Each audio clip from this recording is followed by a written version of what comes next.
Hello मरहबा, अस्सलाम वालेकुम। कैसे आप सब? उम्मीद करता हूँ आप सब बहुत अच्छे से होंगे। इस वीडियो में हम कुछ सवालों पर बात करेंगे। आपके जो क्वेश्चंस है उनके मैं आंसर देने की कोशिश करूंगा, आपके जो डाउट्स है उनको क्लियर करने की कोशिश करूंगा। उम्मीद करता हूँ ये वीडियो आपको काफ़ी अच्छा लगेगा। अच्छा लगे तो लाइक कर सकते हो, चैनल को सब्सक्राइब कर सकते हो, वीडियो को शेयर भी कर सकते हो। सबसे पहले हम बात करते हैं आज की डेट। आज है 23 जून और आज से दुबई अपनी फ्लाइटें ओपन कर रहा है साउथ अफ्रीका, नाइजीरिया और इंडिया के लिए। इन कंट्रियों से लोग अब दुबई में जा सकते हैं। कौन लोग दुबई में जा सकते हैं, सबसे पहले ये क्लियरिफिकेशन मैं आपको कर देता हूं। सिर्फ वही लोग दुबई जा सकते हैं जिनके पास में रेजिडेंस वीजा है, रेजिडेंस आईडी कार्ड है, यानी कि जैसे सऊदी में होता है अकामा, वहां का भी एक इसी तरीके से एक आईडी कार्ड होता है। अगर आपके पास में वो है तो आप दुबई में जा सकते हो। ठीक है। अगर आप अपनी फैमिली को बुलाना चाहते हो या फिर आप टूरिस्ट वीजे पे जाना चाहते हो, बिजनेस वीजे पे जाना चाहते हो, तो आप अभी ये नहीं कर सकते, नहीं जा सकते। सिर्फ 23 जून से सिर्फ रेजिडेंस के लिए फ्लाइटें ओपन हैं। आप अपनी फैमिली वगैरह को अभी नहीं बुला सकते। अगर आप फंसे हुए हैं और आप दुबई में काम करते थे तो आप जा सकते हैं। अगर आपका वीजा, अकामा, ये सब चीजें वैलिड हैं और आपकी दोनों डोज वैक्सीन की लग चुकी है। ये सबसे बड़ी मैंडेटरी है। अगर आपकी दोनों डोज वैक्सीन की लग चुकी है, इंडिया में जो मिल रही है कोविड सील अगर आपने लगवा रखी है तो आप ऑफ कोर्स आप दुबई में जा सकते हैं। आज से फ्लाइटें आपको दिल्ली, मुंबई या फिर किसी भी अदर एयरपोर्ट से इंटरनेशनली मिल जाएगी। ठीक है। सबसे पहली ये चीज थी जो आपकी उम्मीद करता हूं कि क्लियर हो गई होगी। अब बात करते हैं उन लोगों की, क्या सऊदी में नए वीजों पर लोग जा सकते हैं? सऊदी में नए वीजों पर लोग जा सकते हैं अगर उनकी दोनों डोज वैक्सीन की कंप्लीट है, क्योंकि इंडिया में दिल्ली, मुंबई दोनों जगह पे वीजा स्टैंपिंग स्टार्ट है, ऑलरेडी काम चालू है। तो क्या हम नए वीजे स्टैंपिंग करा के सऊदी अरब में आ सकते हैं?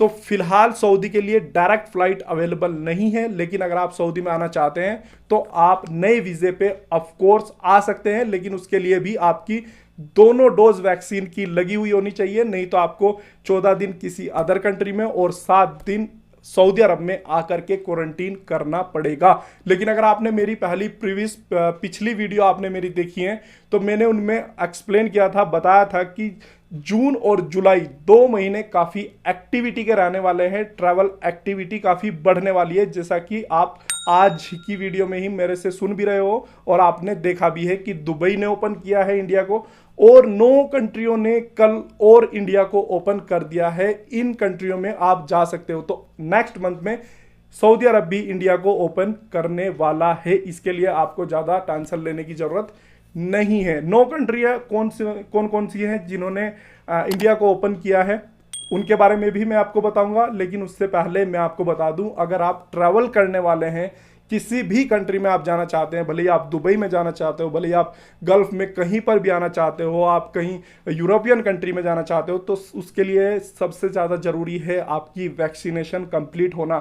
आपको इंडिया में कोविडशील्ड वैक्सीन की दोनों डोज कंप्लीट कर लेनी है। अगर आपके पास में वैलिड पासपोर्ट है, वीज़ा है या फिर और अदर डॉक्यूमेंट्स है जिनके थ्रू आप ट्रैवल कर सकते हैं, तो अगर आपने पहली डोज लगवा ली है तो दूसरी डोज के लिए आप डायरेक्ट सेंटर पर जा सकते हैं और वहां से आप अपनी 28 डेज के बाद में सेकंड वैक्सीन आप अपनी ले सकते हैं। इंडियन गवर्नमेंट ने और अब यहां तक स्टेट वाइज गवर्नमेंट ने, जैसे केरला, यूपी, इन गवर्नमेंट के जो हेल्थ मिनिस्ट्री है उन्होंने ये बोला है, उन्होंने ये अनाउंस किया है कि अगर आप ट्रैवल करने वाले हैं किसी अदर कंट्री में तो आप 28 डेज के बाद में वैक्सीन ले सकते हैं। हम आपको वैक्सीन देंगे। आपके पास में वैलिड पासपोर्ट, वीजा वगैरह होना चाहिए। आप डायरेक्ट सेंटर पे आइए 28 डेज के बाद में या फिर 30 डेज के बाद में और आप हमें अपने डॉक्यूमेंट्स दिखाइए, हम आपको डायरेक्ट वैक्सीन सेकंड डोज दे देंगे। आपको अगर किसी भी कंट्री में ट्रैवल करना है तो कोविड सील लगवानी है, ठीक है,